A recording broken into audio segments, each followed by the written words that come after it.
everybody. I'm Pastor AJ Houseman, and welcome to 10-Foot Pole, a podcast to dig deeper into aspects of the Bible that get glossed over or totally ignored in most preaching. The Bible has a lot of parts that are racy, uncomfortable, and sometimes downright horrifying. Let's talk about it. Welcome to Season 2, Episode 5. This is great. Merry Christmas, everyone. Our special guest for our Christmas episode is the Reverend Joe Graumann from St. Stephen's Lutheran Church in Woodbury, New Jersey. Hi, everybody. Merry Christmas. Merry Christmas. So here's a question that I like to ask pastors. Pastor Joe, do you guys have church on Christmas Day? If it's not a Sunday. If it's not a Sunday. It is unclear, right? Because of the pandemic, and I think they used to have it, and then during the pandemic, they haven't had it, and people are very lukewarm on the idea.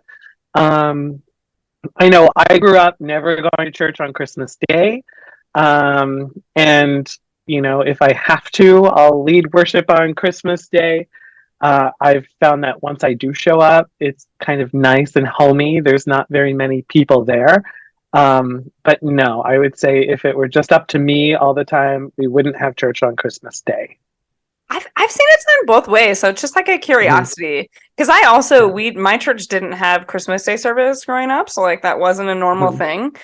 And then so I did my internship in New Jersey, and my church did not, but my supervisor's church, I was at a detached site, meaning just that my pastoral supervisor was at a different church than I was.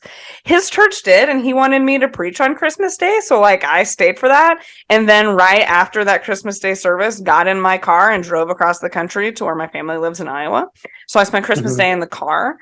And I remember even a church that I worked at before I was ordained, had Christmas Day service, but the absolute only staff member that went was the pastor.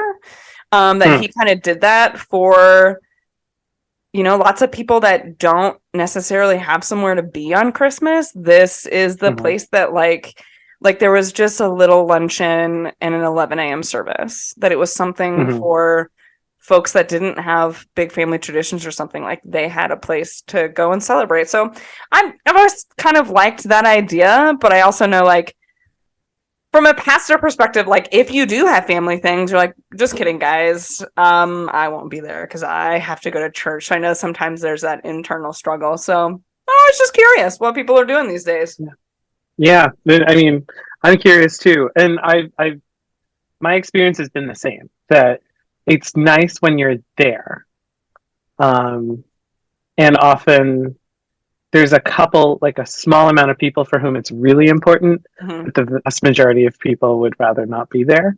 And so, yeah, you have to balance what are your priorities and what do you want to do? I think that's something we should ask ourselves more. What do I want to do? Because chances are, if you want to do it or you don't want to do it, there's a lot of people who agree that feel with the you. Same. Yeah, agreed. Yeah. But anyway, so this Christmas does fall on a Sunday. So every year for Christmas Eve, we have the same gospel lesson, right? We use Luke because that's the cute little Jesus in a manger, and the shepherds come and they have the wise men, shepherds. Shepherds, wise men don't come until Epiphany, I think. In Luke. I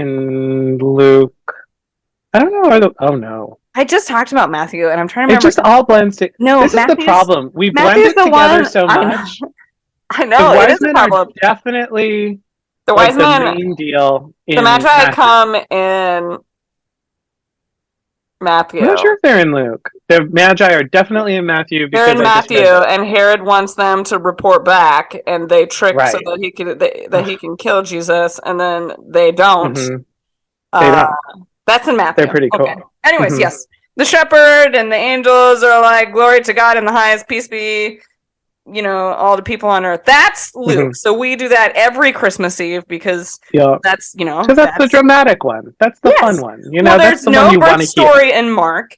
And as the audience will have just heard last week on the podcast with Pastor Sarah, Jesus' birth is a footnote in Matthew. Mm-hmm. And so when we come to our big Christmas Eve celebrating, it comes from Luke every year. Mm-hmm. Every year. And you're right, though. Like, we have this thing where we like kind of mesh them all together. So we get like, wait a minute, which gospel is that actually from? So then on Christmas Day, we divert away from the baby in the manger, and we talk about John. And the audience has heard this before, but like so Matthew, Mark, and Luke kind of tell the same story of Jesus's life. And the author of John was like, "No, I'm gonna tell a different story, totally different story, 100% completely different story." It's not 100%. There's some overlapping stories, but for the most part, right, like out in left field. So that includes how the author of the Gospel of John describes Jesus coming into the world. So let's hear it and talk about it. John chapter 1, verses 1 to 14. And I will read from the New Revised Standard Version. No, maybe I won't.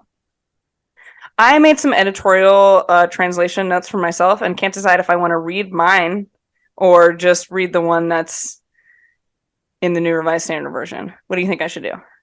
Oh, I think it'd probably be easier to read the NRSV, so we're starting from the same place, and then we can talk about our translation notes, and because there's just every word in this is just like chef's kiss, you know, and so if we're like beginning from the same language, we can talk about the fun other things. All right, you make some valid, reasonable points. I'll do that. Okay.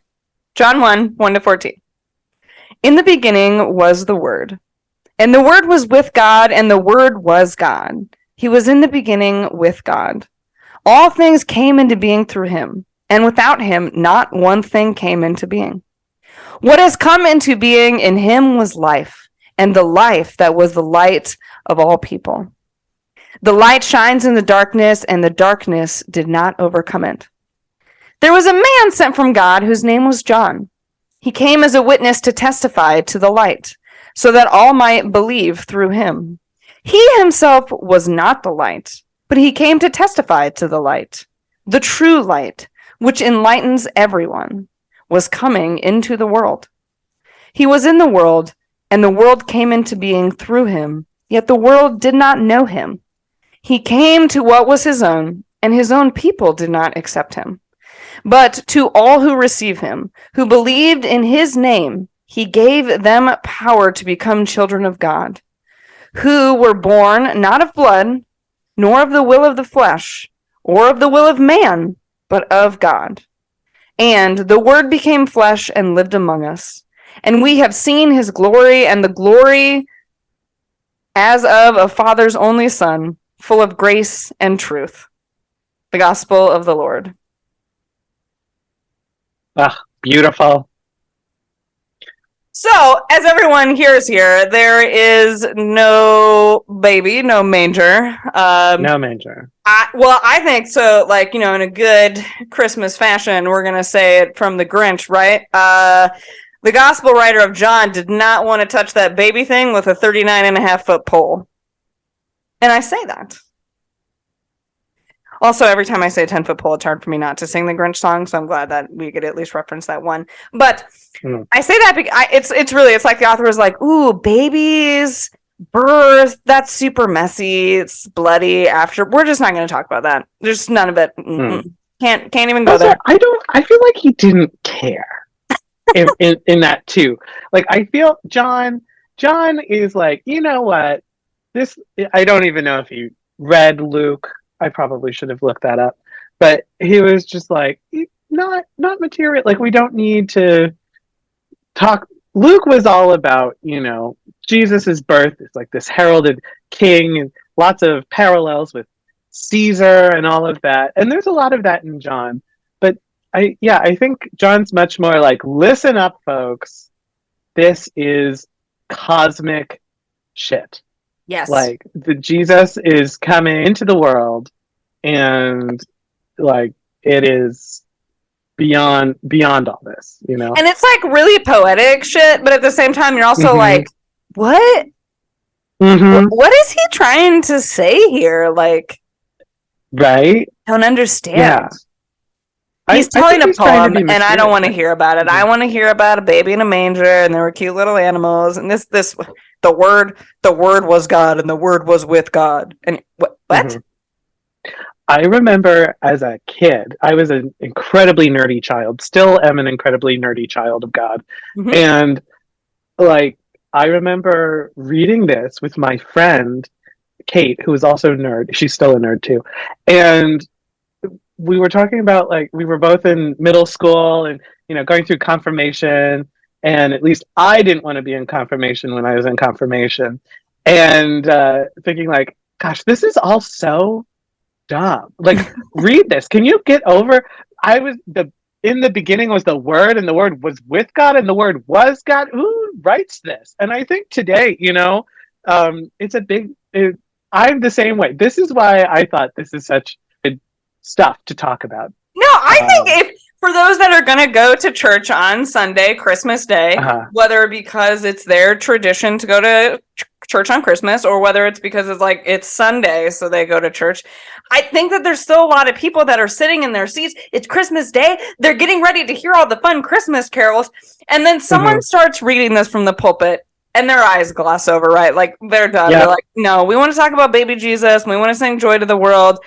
What is Mm-hmm. this? Yeah. This is what they're giving us today? Right. It's like John is like the philosophy student at the cafeteria who's, you're trying to talk about what you're doing this weekend.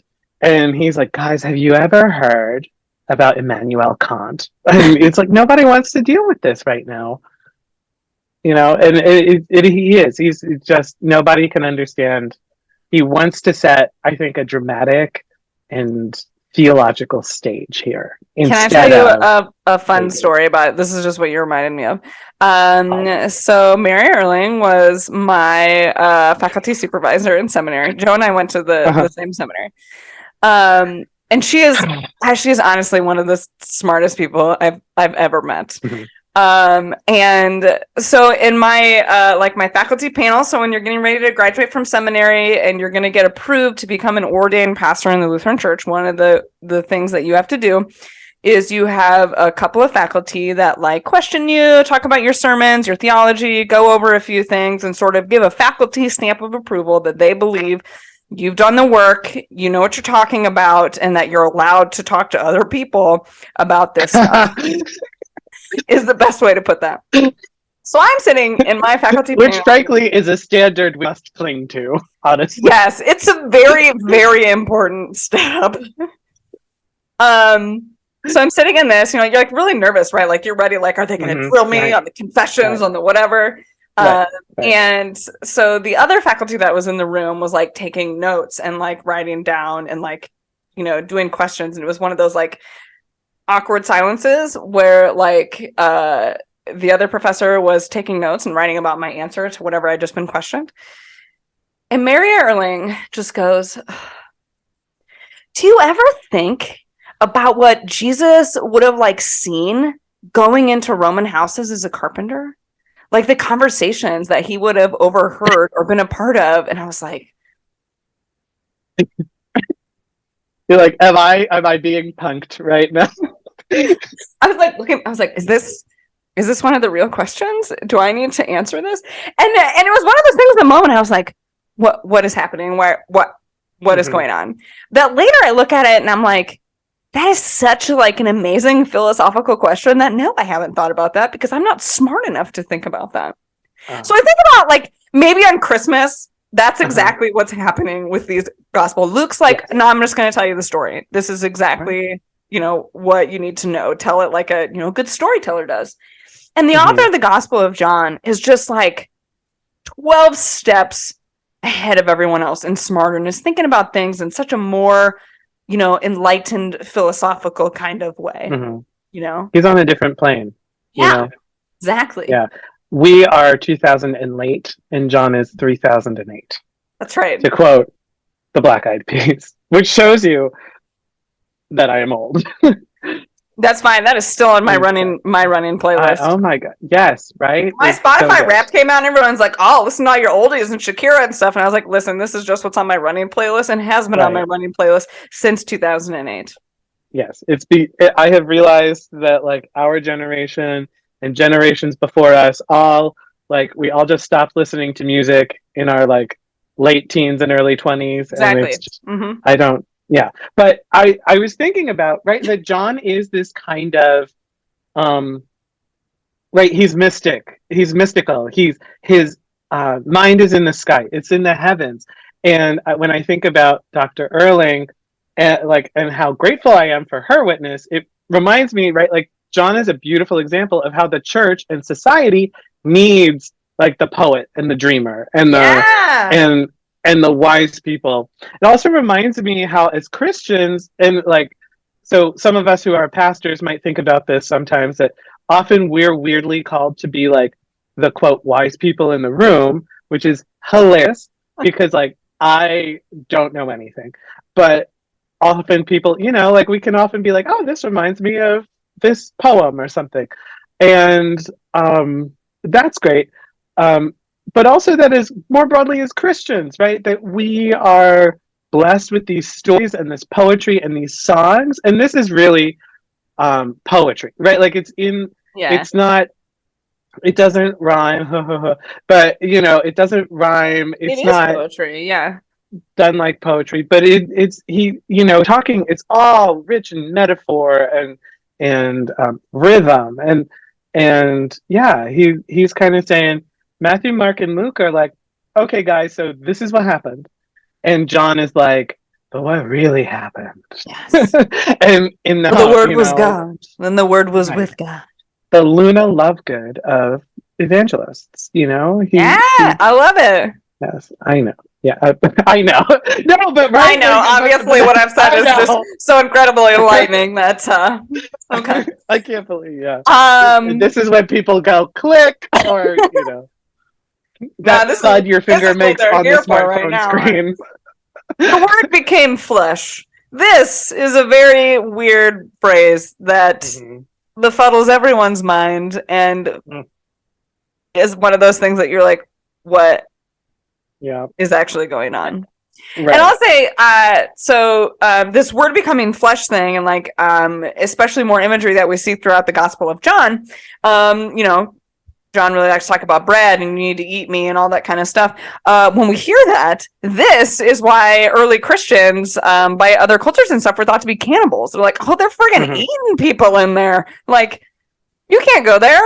And so I think it's just interesting that like this is a Christmas Day text, right? That we're like, oh yeah, oh yeah, oh no. Well, and that's the funny thing about John is, as much as he's spiritual and kind of out there in the ether, he's also so embodied and right, and even sexy, right? Like the life discourse is very much like, you have to gnaw on my flesh, like, and even as the disciples are saying, like, yeah, but really, Jesus is like doubling and tripling down.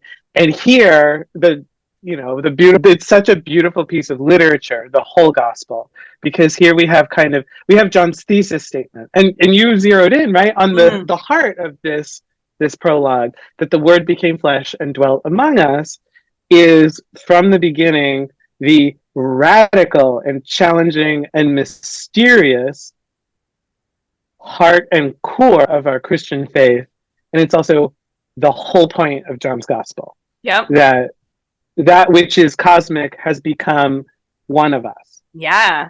So let's talk about, there's a connection to the Genesis 1 story here, so that the Word was God, the Word was with God in the beginning. So this in the beginning language, which what we get in the first creation story in Genesis 1, and the importance of being the Word, right? Logos. So God spoke the world into being, and so here we have this Word that spoke the world into being. This is the Word that became flesh.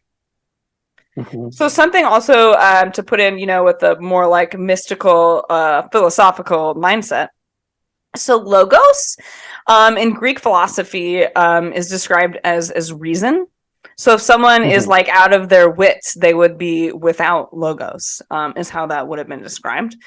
You can read some more good stuff about this, where I learned this in Christology in Cultural Perspective, from the Reverend Dr. Colin Green. And so a fun thing about this is so that this is reason, right? This is reason. This is wisdom. And why does wisdom sound familiar to us as people who are familiar with Genesis, the Old Testament, the Hebrew scriptures, right? Proverbs and the wisdom of Solomon. Is that what you're asking? Or is this just in general, like wisdom, question? Sophia, God's spirit, this spirit that is wisdom. Mm-hmm. Well, and John, right? Like, very much takes the wisdom thing, and wisdom is often in Proverbs, especially, but wisdom is described as being in the beginning with God, right before creation, one of the first created things, God's companion. And so wisdom, Sophia, it's this feminine Greek noun, becomes logos, which is analogous. We have logos in analogous, and to Sophia, but is male, which is a weird thing, right? But of course, that direct line of Jesus is logos. One of the commentaries I read by Gail O'Day, who has sort of recently passed away, and who is a professor at Emory, her commentary on John talks about how this too, like, we like to sell. Well, it does some interesting play with gender there, doesn't it? Yes, it does. Yes, and so this would be, I think, an uncomfortable topic for some folks to think about if we're talking about the word here. So the wisdom, Old Testament, and the Hebrew Sophia. So this is it's feminine, right? Then as the feminine, then there is come into the world in Jesus, it becomes masculine. So the wisdom of God appears to be transgender to me. Oh yeah, definitely. Well, it's played with, I would say. Yes, certainly. Oh no, I lost my Zoom window. Oh, here you go. Okay. It is played with, and it is something that, like, again, like, it's all about, how things are perceived and read, and whether those were important, or sometimes, it just, languages that have, gendered articles is, sometimes befuddling to us in English, where we don't have that. And so, like, it could be one fun interpretation. Yeah. I mean, certainly, right? Like the wisdom, the Hakma in Hebrew, the Sophia in the Greek, and you can't really. Another thing that I read, right, is we can't really separate, like, Hellenistic and the Greek interpretations either. That some people are saying, oh, John's very Greek in his thought, yet really dwells richly in the Hebrew understanding. Intentionally, and I think that part of that connection here to the beginning and the Genesis origin story is exactly that, to connect to a Jewish Hebrew speaking audience who would know that story. Right. Yeah. Oh, I've got sirens. Yeah, and again, to begin with, in the beginning was the Word, just puts Jesus squarely in the Jewish tradition, is what I think what you just said, right? That we don't, that God is doing a new thing, and yet God has been doing new things since the first new thing, creation. And so in here, so we see this new thing is that, like, so God decides to become human for a while, puts on human flesh and walks around. And that's, so, all right. I joke, birth is pretty messy, and the author didn't want to talk about how messy that is. I've been there recently. I can tell you, it is some messy business. But this idea that, like, God put on flesh and bone and stuff, like, that's still kind of gross to think about a little bit. But that also that God chose to be human and what that means. Because like I don't know about you, Joe, but like the older I get, man, it is more and more painful to wake up every day. I hear you. Yeah. Just agony, right? It's just agony until death. Really, being flesh and blood is very man. Yeah, but I was gonna say that just like how weird that it is that like the creator of the universe, that this all powerful omniscient God was like, yeah, I'm gonna give that a try, take it for a spin around the block, see how that goes. Yes, your God is like, I already know because of course omnipotent and omniscient and everything, but I wonder what it's actually like to poop. I'm gonna try that out. We'll see that. Or like, did they have buses then? Did God miss the bus? And then think, oh God. Well, I think some of the more tunable things. Well, I think of like, yes, that's a very human experience, but I think some of like the other things about about emotions and stuff like that. Like, think about especially being like a teenager when like you cannot control your emotions. Just thinking about like God going through all of this. So I have a 2-parter Christmas sermon called the Audacity of Christmas. That is on the website, 10footpolepodcast.com, under the blog section. I decided to post this to kind of complement some of our Christmas discussions. But this idea of like, wouldn't it have made more sense, like if you're thinking about, I'm going to come into the world and be super, super powerful and like the God of everything, that you would just like pop out of the sky and proclaim yourself in the middle of Jerusalem. Like, like you see, like a lot of superheroes like that, they just like, Thor just falls out of the sky and he's there and magnificent, right? That to me, like when that made sense, but like God chose to like be born, the most vulnerable thing that you can do. Like, I was just telling Joe before we started recording about my 10-month-old daughter, about trying to work out some of the balances of trying to do some podcast things while keeping this child alive, because it's a lot more difficult than than you think, right? Like you have to watch them at all times or they're gonna like shove something in their mouth and choke on it or like fall down the stairs. Like how many times did like I could just see Mary being like, oh my gosh, like trying to keep Jesus from eating dirt, right? Like you're God, right? I have to keep you alive. It's crazy, that kind of vulnerability. Like, why would God choose to be vulnerable like that? What does that mean for us? Like, that's very significant.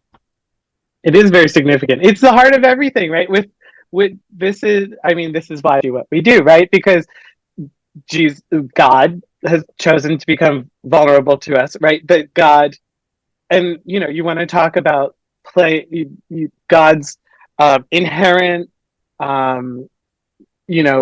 God's inherent like nature in breaking down barriers between us and notions of gender and sex and sexuality, right? To be born, to be contained in a woman, right? To be born of a woman, to contain all of God that transcends gender, yet to also be particular and like a historic figure, right? Somebody who had gender and had all of those things with it, but also who was vulnerable, right? And of course, we see the culmination of this vulnerability in his death on the cross. That's and in John particularly, the part that is his resurrection isn't. John is split into these 2 sections. If you read, we hear about the book of signs. He does 7 signs, these miracles that are signs that he's the Messiah, the Son of God. And then you have the book of glory, and the book of glory is his death, like his, that he is most glorified. He is most godlike in crucifixion. And that saves us by the end of the book, sacrifice. Right? Perhaps his sacrifice, his solidarity with us. I think when I think of there are so many. Oh gosh, that's a whole other podcast. So there are a couple ways looking at sacrifice. I took a seminary class called Faith and Film that we with Dr. John Paul, and we talked about the different kinds of sacrifice. So there's of course self-sacrifice, but then there's also the sacrifice of other. And so I can make a great argument that at the hands of the Roman Empire, Jesus was sacrificed, not necessarily looking at self-sacrifice, but looking at how the world sacrificed him. It's a different lens. Interesting. Yeah. But while you were talking, you actually gave me a great idea for a book. If I were to ever write some Bible fiction, which my ADD may or may not have enough focus for me to be able to do that. Yeah, it's like fan fiction, right? Like when you're a pastor, that's just what it is. Aren't we just like fan fiction writers? Every Sunday. Right, yes, this is what we do. Yeah. Anyways, this is my idea. So we talk about, we have here that this is God's only son being born into the world, and what that means for him to be gendered as male, right? Like I was just thinking, I was like, well, I mean, I guess God's daughter could have been born into the world, and like just because she wasn't a boy, like maybe she didn't get very far, so no one recorded her story. So I thought that could be a good, fun Bible fan fiction, that the firstborn child is actually a daughter that we don't have any records of in Scripture, because it'd be a very feminist version of this book, obviously, about how the patriarchy put her down and did not allow her to share the story and grace and love of God because she was a woman. I love this book. I would read that book. Okay, great. That'd be great. I wonder if something's been written. Something has to. What? Well, I'll come back to this reference later, and I'll be like, "Oh, well, Joe, help me come up with the book idea." If you do write it, I want like a forward in it. Yeah, some like credit at the bottom. Somehow, right? I want to capitalize on this in some kind of way. Well, so that's a topic that people talk about, and it's about like, is it important that because roughly, when a child is born, I believe it is roughly a 50% chance that they're a boy or a girl. And, is it relevant or important that Jesus was male? I've heard several arguments on both sides, a heated topic of conversation in the seminaries these days. What do you think? Oh, God. I think if you want my actual opinion, I think now, at least now, it is a distraction. Ooh. It would, and maybe because I mean, as a gay, and like most of my friends are women, and like as a committed feminist, I just think it would have been much easier if Jesus were born a lady, and probably would have done a better job along the way. No, but certainly a better job. And I mean, like, what do you mean that it would have been easier? No, I mean, I think it would have been worse for her, right? It would have been, but I think that we become just so obsessed with Jesus's maleness, and by we, I mean the church, and well, let's talk about the history of the church. This is why there are several Christian denominations that only allow males to be priests and pastors. That's one of the excuses, with a big wink and an eye roll, that they use, right? That like Jesus was male, and therefore those who act in in Jesus's personhood must be male. Like, I don't know, Jesus was also Middle Eastern. He had brown hair, probably brown hair, probably brown eyes. He had a height, we'll say Jesus was like 5'4" or something like that. I like to think of Jesus as a short king. A little guy. And right, like a little, I mean, but weren't people smaller back then? But they were, all of these things can be different, but maleness is somehow the one that some people can't negotiate on. Yeah. And I think, I mean, maybe I just don't see us having the same problem if Jesus were a woman. I feel like we'd be like, oh, no. You know what I mean? You could be any gender. Because somehow the patriarchy would find some way. Or maybe it'd be worse. Yeah. I don't know.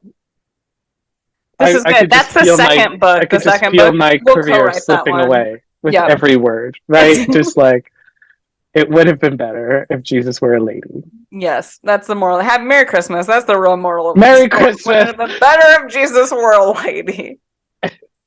Okay, anyway, so the word becomes flesh. The word becomes flesh and dwelt among us. So the Greek word here for dwelt is skinu, which means to tent. Mm-hmm. The Reverend Dr. Karen Wiseman, who was on season 1, by the way, gives one of my sort of favorite Christmas imagery about God coming to pitch a tent with us in Jesus and what that means. So where are places that we pitch tents, right? So to think about this, I am a middle-class white lady, and I love to go camping. And so that is one way that people pitch tents. But for others, let's talk about maybe folks that are homeless that live in tents and what that means. Or folks that are protesting or activists that are sleeping in tents in order to stand up for something and to fight for justice.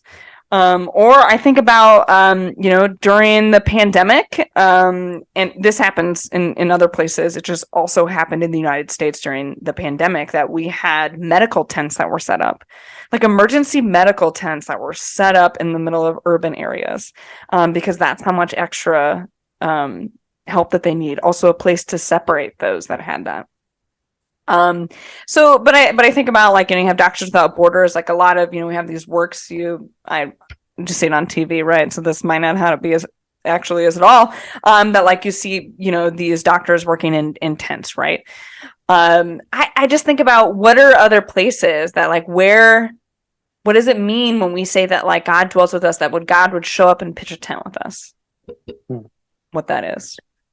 I really, I'm so glad that you framed the question the way you did, because to think of the times when we pitch tents, I think of my own time, like pretending that I liked camping and going camping and being like, yeah, this is great.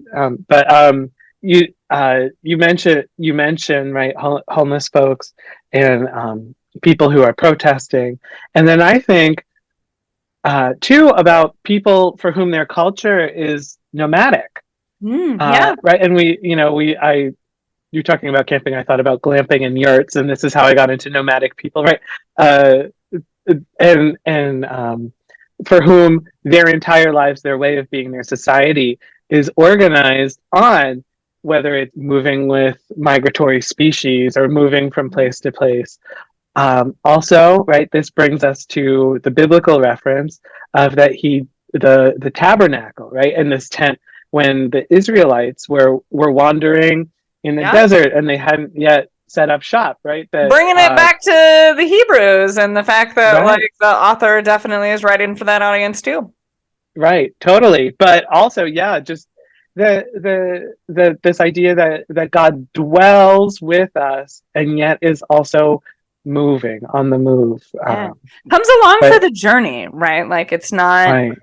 I think the way that I kind of like think about, the cool imagery of God being on the move in Jesus, living intense things, is we can get really stuck of, like, God being in the church, right? In the physical church building, that's where God lives. But this imagery of, like, no.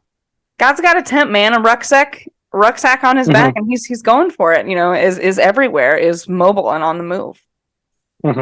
That God is indeed alive in other places besides just physical church buildings. Yes. Yeah. No. Uncontainable, yet chose to be contained. There's so much that, this gospel, I love it, because especially just in this prologue, we have so many biblical themes.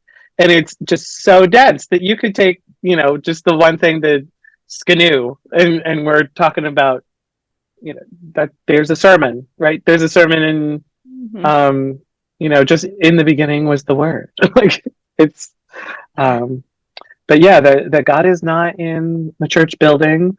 The God is on the move, that God moves us, right? Because we have God in us, and that God who is on the move moves us to do things, and perhaps moves us out of our churches. Yeah. And into podcasts. That's right. I was going to say, I'm like, this is, this is God on the move right here. And no church buildings are involved at all, actually. Right. And so what does that mean for the community that's gathering to listen to this, right? Right. Right. How's Or, God I'm move you? thinking, about that those one or two listeners who are truly sick and listening to this while running.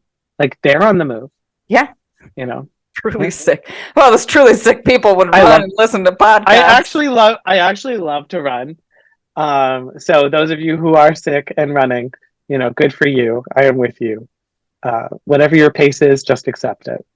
That's me too. I also will admit that sometimes I'm one of those sick people that instead of listening to music, does listen to podcasts while running. Oh, me too. My Me wife too. finds that crazy. She's like, I don't. How are you moving? Isn't that like?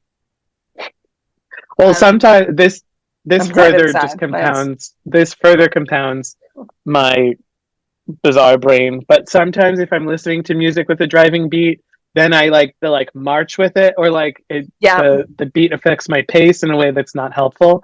And so sometimes just listening to a bunch of weirdos talking about Jesus yeah. is good. Yeah. That really gets you motivated, get you going. Hmm. Right. Right. You could be imagine just running away from the talking voices and it just keeps you going. Yes, that's the imagery we want everybody to have. Um, there's one other thing You're that I welcome. really My one and only appearance, folks. No. I told Joe, I was like, not everybody gets invited back, so think about it. No, I'm just kidding. You're great. Something else that and I talked about sort of the things that I changed in my own personal translation, rather than the NRSV, that helps me open the text up, as well as I think kind of highlight some things that I think we may need to talk about, is the phrase the light shines in the darkness and the darkness did not overcome it.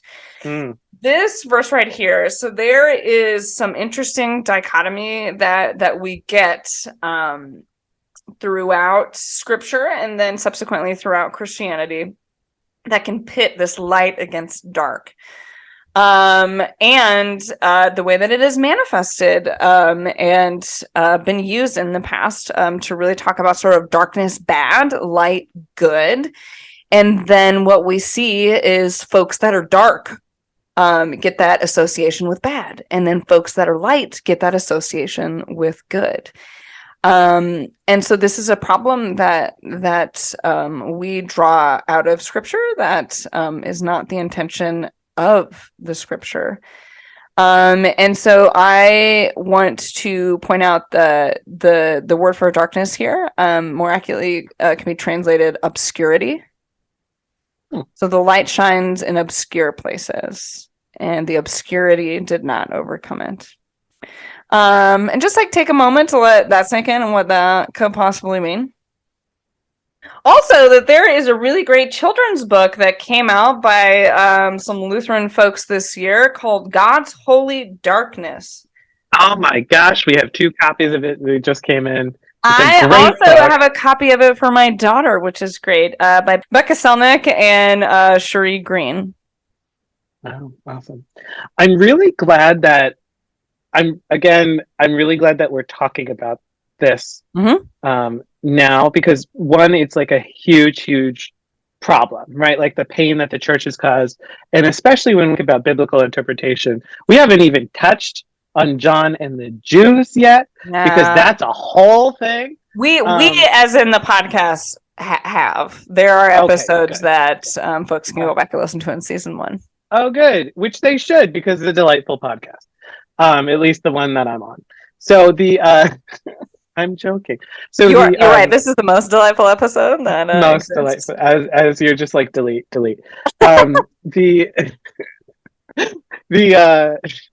But I mean, so to return to actually what I was saying, the understanding that this is a problem, that it has caused pain, certainly is not new.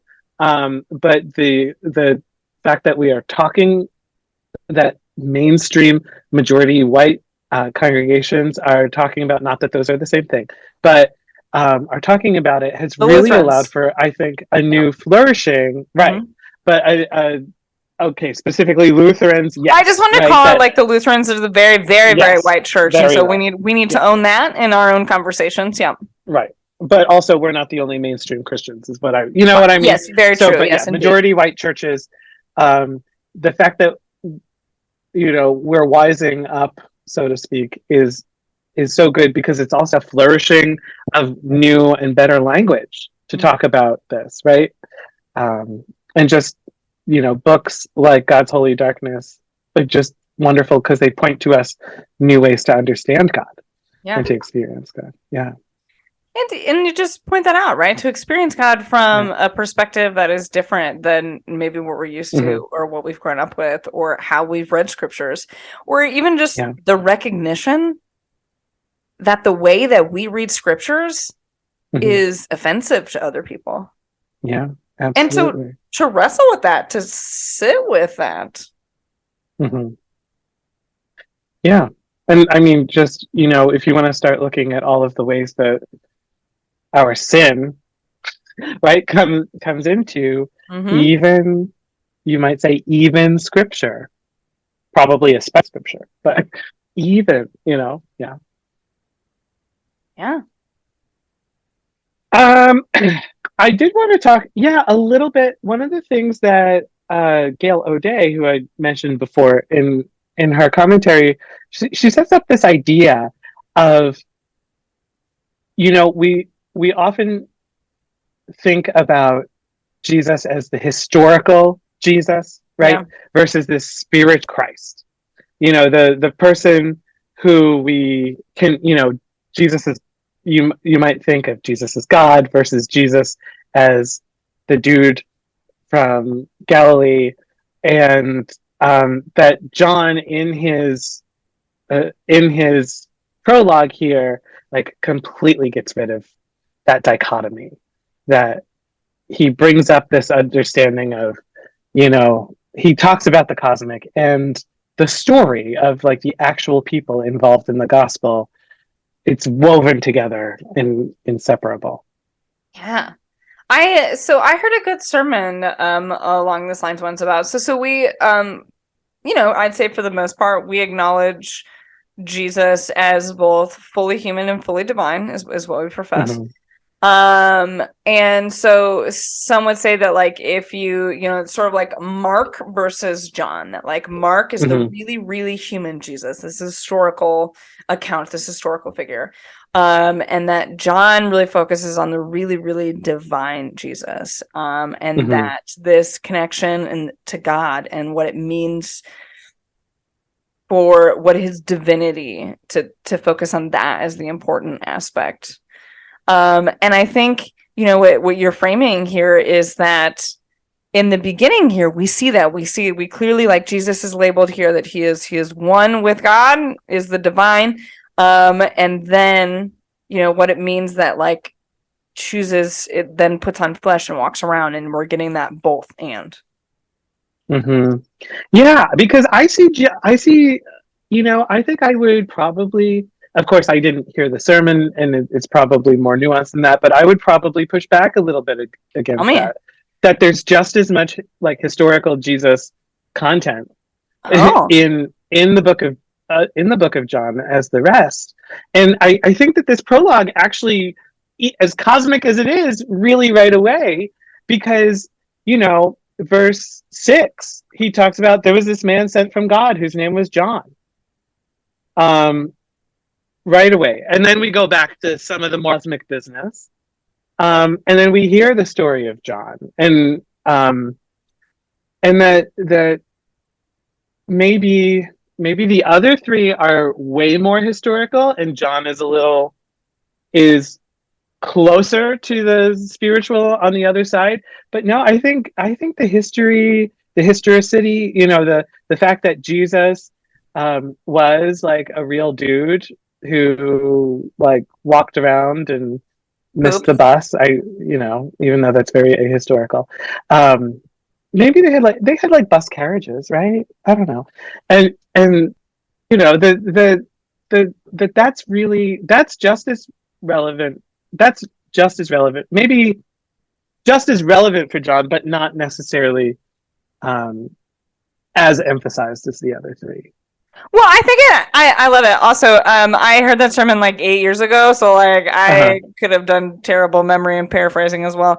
Anyways, I think you're getting exactly to like that question that I talked about earlier that Dr. Erling Uh-huh. said, right? Like this is a very human thing that Jesus would have been a carpenter in people's homes, but like this Yeah. grander way of looking at it of like how did that affect his experience Mm-hmm. and his worldview? Mm-hmm. That's Yeah. what's getting there. And so I think that's what, if I understand right, that's sort of what you're touching on, that this Gospel of John brings out. Yes. I think so. Right. Yeah. That there's an element of like, how cool is this? Yeah. Like in with and under the like he did this, he did that, he did this. And like I think there's a lot in the Gospel of John that doesn't really make sense from a narrative or a historical perspective. And we can go on and list those forever. Um, and so I think they are like less emphasized, but I think that the historical bit is like very much still a part of it. Like we can't separate the confession that Mm-hmm. Jesus is the Word of God, the Word become flesh, Mm-hmm. with the story um, of what he did and that he died and rose again. Um, yeah. I think that's what that's kind of what I wanted to bring up. That for this is, you know, um, this is a way that John breaks down that dichotomy, which is probably very much Western and post Enlightenment, right? They're like, Mm-hmm. oh, some of this is spiritual, and some of this is like what quote actually happened. Right. And John just is like, no, you can't. There's a difference. This is the spiritual, and what actually happened is the experience. Mm-hmm. Well, and yeah, I can't remember if this was quoted. Someone said it to me recently in a podcast recording. I don't remember if it's going to show up in the episode or not. But that like the quote was that I believe that the Bible is true and that some of it actually happened. Oh, I remember Marty Stevens like said Yes. that on like the first day of intro to Old Testament. Yeah. Yeah. So that idea that like it's not necessarily meant to be like a chronology situation, right? That it's meant for that, you named it, it's an experience, it's the journey, and it has to have all of those pieces to be that full divine and human experience of Jesus. Yeah, I mean, you could, right, like you can't separate the God and the human. That's the point. right. It's the whole point. Oh God, I love this. Oh, it's great stuff. It's fantastic stuff. Fantastic. Well, it's almost like it's holy scripture. Almost. I'm just kidding. And it's like it's a good book. I've heard that before. Books plural. I always try to make sure we emphasize that. What? Lots of books. There are more than one book in the Bible. Books. Yes. Oh my gosh. It is a collection. It is a bookshelf. Someone meshed and bound as one. I love that. In the ones that they chose, we should have. Mm-hmm. It's the best way. I still want to read that. I still want to read that like fan fiction of what if. I'll work on that and on my spare time about God's daughter. I'm pretty sure it could get you excommunicated, but it would be worth it, at least for you. You write it. No, that's the point. If you call it fiction, then it's okay. Okay. I'll ask somebody first. We'll get it. That's what I'll start doing. I'll just be like, you know what, Mabel? I'm tired of your crap. That was fiction.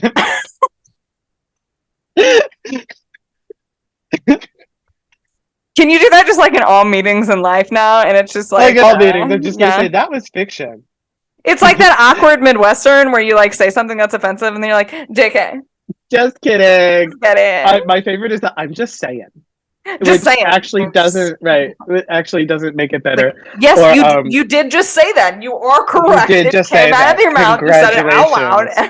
Mm-hmm. Okay. I'm just saying. Thanks, Joe, for joining us Thanks, for AJ. this delightful Christmas episode. Merry Christmas to everyone. Thank you. Have a happy new year. We will not have an episode next week. It is a week that most pastors take a little bit of a break. And so we're also going to break on a podcast. So you go into the week and sing all your Christmas carols.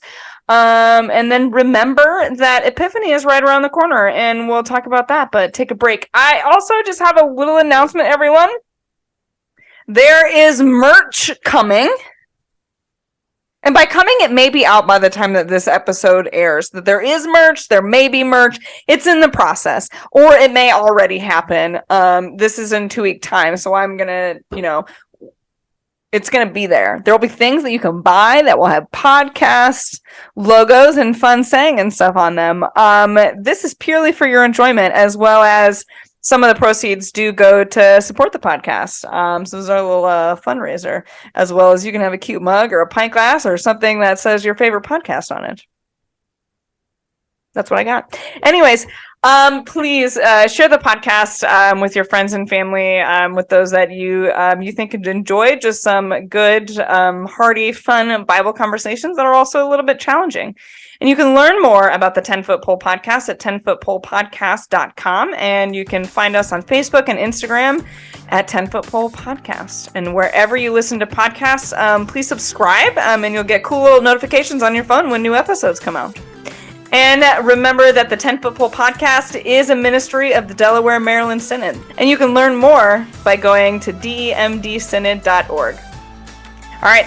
Have a Merry Christmas and take care, everyone.